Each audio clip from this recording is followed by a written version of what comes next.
Bom dia, boa tarde, boa noite, seja qual for o horário que você está assistindo essa aula, seja muito bem-vinda, seja muito bem-vindo. Hoje nós vamos falar de matemática, o que mais cai, os tópicos que mais aparecem aí na prova de matemática do Enem.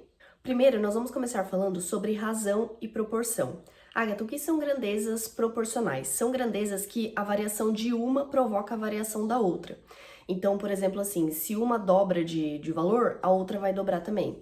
Se uma triplica o valor, a outra vai triplicar também. Se uma é dividida em duas partes iguais, a outra também será dividida em partes iguais, né? Duas partes iguais. Aqui, no caso, seriam grandezas diretamente proporcionais. Uma grandeza é inversamente proporcional quando operações inversas são utilizadas em cada uma das duas. Então, por exemplo, se uma é multiplicada por 2, a outra é dividida por 2. Se uma é multiplicada por 27, a outra é dividida por 27, entendeu? Mais ou menos assim. Por exemplo, na fórmula da velocidade, que é o v igual a distância dividido pelo tempo, a grandeza velocidade é inversamente proporcional à grandeza do tempo, porque quando o tempo aumenta, a velocidade diminui, e quando o tempo diminui, a velocidade aumenta. Já a grandeza distância em relação à velocidade, elas são diretamente proporcionais, porque quando a distância aumenta, a velocidade também aumenta. Agora sobre geometria, nós vamos falar sobre geometria plana e geometria espacial. Agatha, o que o Enem mais cobra em termos de geometria plana? Área. E o que o Enem mais cobra em termos de geometria espacial? Volume. Então agora eu vou passar fórmulas aqui pra vocês. Aqui em matemática, gente, é muita decoreba, é muita fórmula, entendeu? Mas o mais importante de tudo é você entender a teoria por trás dessa fórmula. Então eu digo que você consegue aprender matemática unindo 3 pilares, tá? Teoria é muito importante nessa parte da matemática, mesmo que vocês achem que não. Porque eu também achava que matemática era só conta e cálculo e 1 vezes 2 e 2 vezes 27, enfim, mas não é só isso. Você precisa entender a teoria, você precisa entender qual que é a teoria por trás daquele conteúdo para daí conseguir resolver os exercícios de forma realmente eficiente, tá certo?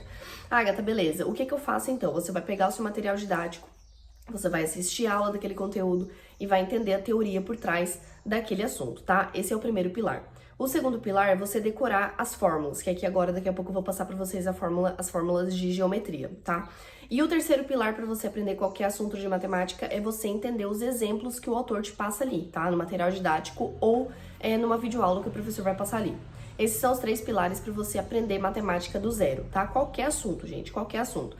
Pode reparar que se você tem dificuldade com matemática, provavelmente é uma dessas coisas. E o quarto pilar, na verdade, que eu não posso deixar de passar aqui pra vocês, é a interpretação, tá? Interpretação é muito importante para matemática.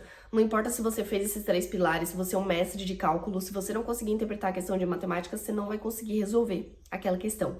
Então, interpretação é muito importante sim, principalmente em exatas, tá? Eu vou passar agora algumas áreas importantes, tá? Começando pelo triângulo. A área do triângulo é base vezes altura dividido por 2. A área do retângulo é a base vezes a altura. Já a área do quadrado é o lado vezes o lado, né? Porque o quadrado tem lados iguais, lado ao quadrado. A área do trapézio é a base maior mais a base menor vezes a altura dividido por 2. A área do losango é a diagonal menor vezes a diagonal maior dividido por 2. Já a área do círculo é o π raio ao quadrado. Lembrando que o raio é a metade do diâmetro. Já a pirâmide é a união aí de alguns triângulos e um retângulo não, quadrado, desculpa, tá? Agatha, todas essas figuras espaciais, elas serão a união de figuras planas? Exatamente, que vão formar aí uma figura espacial, tá? Agatha, como é que eu calculo o volume de uma pirâmide? A área da base vezes a altura dividido por 3. Já a área do cone é a área da base, que é um círculo, né? Que é o π raio ao quadrado, vezes a altura dividido por 3. Já o volume, acho que eu falei área antes, né? Enfim, o volume do cilindro é a área da base, π raio ao quadrado, vezes a altura. Na verdade, o volume de prismas no geral é o quê? São o quê, na verdade? A área da base vezes a altura, tá? Então, de um cubo, o volume do cubo também será a área da base vezes a altura. Qual que é o volume de uma esfera? Como é que eu calculo? 4πr ao quadrado sobre 3. Um macete legal aí pra vocês utilizarem porque vocês perceberam que algumas fórmulas ali tem o sobre 3 e outras não, né? Uma vez eu ouvi de modo aleatório ali uma colega falando e eu internalizei aquilo e comecei a usar como macete, tá? Você vai utilizar o sobre 3, então a área da base vezes a altura sobre 3, quando você como se fosse sentar nesse prisma ali se ele doesse a sua bunda, entendeu? É meio aleatório, mas enfim. Por exemplo, assim, se você sentasse numa pirâmide, ia ser meio estranho, ia causar um incômodo ali, né? Então, aí você utiliza sobre 3. Da mesma forma, um cone, entendeu? Já no cilindro, não, ele tem aquela parte reta ali em cima, então não doeria você sentar aí no cilindro, tá? E já no cubo também não, e nem na esfera também não, mas ali é 4/3, enfim, algo meio diferente ali na esfera, mas... Enfim, é um macete meio idiota, mas que salva a vida de vocês, até porque eu lembrava disso toda vez que eu ia resolver uma questão assim. No projeto Enem em 30 dias, você encontra aulas dos assuntos que mais aparecem aí na prova do Enem, até porque estratégia é uma questão muito importante nessa reta final, e também resumos bem detalhados aí de todos os conteúdos que você precisa. Até porque eu sou muito chata nessa questão de resumos, então eu fiz questão de detalhar bem lá pra vocês. Por lá você também encontra um cronograma e um plano de estudo prontos para uso aí justamente para essa reta final aí pro Enem. O link tá aqui na descrição do vídeo. Outro assunto que cai bastante em matemática é a probabilidade, tá? Agatha, qual que é a fórmula da probabilidade? Como é que eu calculo probabilidade? O que é a probabilidade? Gente, de modo geral aqui para vocês, a única fórmula que vocês precisam saber é essa daqui, tá? É o número que você quer, é o número de possibilidades sobre o total que tá ali envolvido. É só isso. Não coloca muita, como é que eu posso dizer? Muita coisa aí na sua cabeça em relação à probabilidade, senão você vai acabar se confundindo, tá? Realmente é só isso. Vocês vão perceber quando vocês forem resolver os exercícios aí. Agora, alguns termos de estatística aí que aparecem bastante na prova do Enem. O primeiro deles é a moda. Agatha, o que é a moda? Quando ele pediu qual que é o termo que é a moda, que representa a moda aí? É o termo que mais aparece. Então, por exemplo, eu vou dar um exemplo aqui pra vocês, uma sequência. Ele vai te dar uma sequência assim, 2, 3, 4, 5, 6. Qual que é a moda aí? Qual que foi o número que mais apareceu? O número 1. Então, esse é a moda. Só que ele pode utilizar vários exemplos. Por exemplo, tem uma orquídea, uma rosa, uma orquídea, uma rosa e uma orquídea. Qual que é a moda aí? A orquídea, porque apareceu mais vezes do que a rosa, entendeu? É o termo que mais aparece. Já a mediana é o termo do meio. Agatha, como é que eu vou saber qual que é o termo do meio? Porque você vai colocar o número em rol. Agatha, como é que eu coloco o negócio em rol? Você vai colocar em ordem crescente. Então, por exemplo, assim, de 1 a 10, tá? 1, 2, 3, 4, 5, 6, 7, 8, 9, 10. Pra você colocar em rol, você tem que colocar exatamente de modo crescente, como eu coloquei aqui, tá? Colocou em modo crescente, aí você vai achar o termo do meio. Exatamente esse termo do meio é a mediana, tá? No caso do número de termos ser par, você vai ter que pegar os dois do meio e dividir por 2, tá? Você vai ter que somar os dois e dividir por 2, pra saber a média aí no meio, que no caso será a mediana. Já para você descobrir a média aritmética, você vai ter que somar todos os termos e dividir pelo número desses termos, tá? Então, por exemplo, assim, qual que é a média de 3 e 4? Você vai ter que somar esses termos, 3 mais 4, que vai dar 7, e vai ter que dividir pelo número de termos, que é 2 aqui, né? O 3 e o 4, que vai dar 3,5. É assim que se calcula a média aritmética. Já para calcular a média ponderada, você vai ter que multiplicar cada um desses termos pelo termo que ele te passou ali.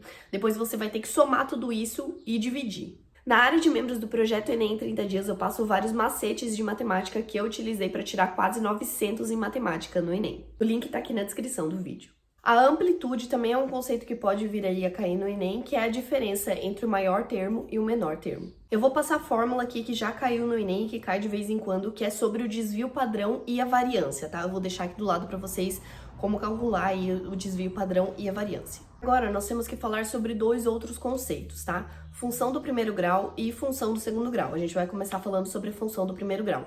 O que define essa função do primeiro grau? É essa fórmula aqui, y é igual a ax mais b. O a representa o coeficiente angular e o b o coeficiente linear. Quando a é igual a zero, a função é uma função constante. Então, para ser considerada uma função do primeiro grau, o a precisa ser necessariamente diferente de zero. O gráfico que representa uma função do primeiro grau é uma reta, tá? Então, se ele tiver assim, por exemplo, aqui é o eixo y e aqui é o eixo x, tá? Imagina isso daqui, desenha comigo na imaginação. Eixo y e eixo x, tá? Se ele tiver assim, é uma função crescente, tá vendo que é uma linha, né?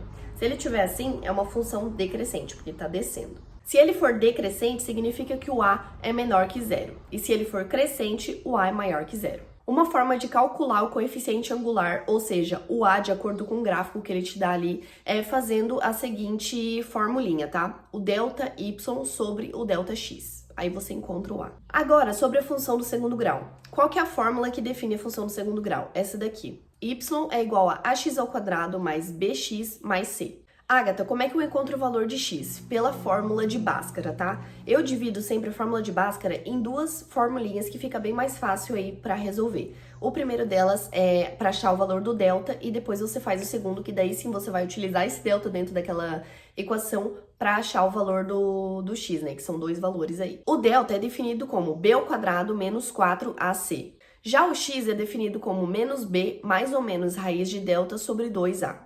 O gráfico de uma função do segundo grau, ele é definido como uma parábola, tá? Quando a é maior do que zero, a concavidade dessa parábola ela tá para cima. Quando é menor do que zero, quando a é menor do que zero, a concavidade dessa parábola tá para baixo. No caso da concavidade estar para baixo, esse ponto mais alto aqui é o vértice. No caso da parábola estar para cima, o ponto mais baixo também é o vértice, tá? Agatha, tem como eu encontrar esse ponto nesse gráfico aí? Como é que eu calculo isso? Tem alguma fórmula? Tem. O x-vértice é conhecido como menos b sobre 2a, então assim você encontra o x-vértice. Já o y-vértice é o menos delta sobre 4a, assim que você define aí o ponto exatamente do vértice. No projeto Enem 30 dias você encontra resumos bem detalhados dos conteúdos que mais aparecem aí na prova de matemática do Enem, feitos por mim e que me fizeram acertar 40 questões de matemática no Enem 2021, ou seja, na última prova. O link tá aqui na descrição.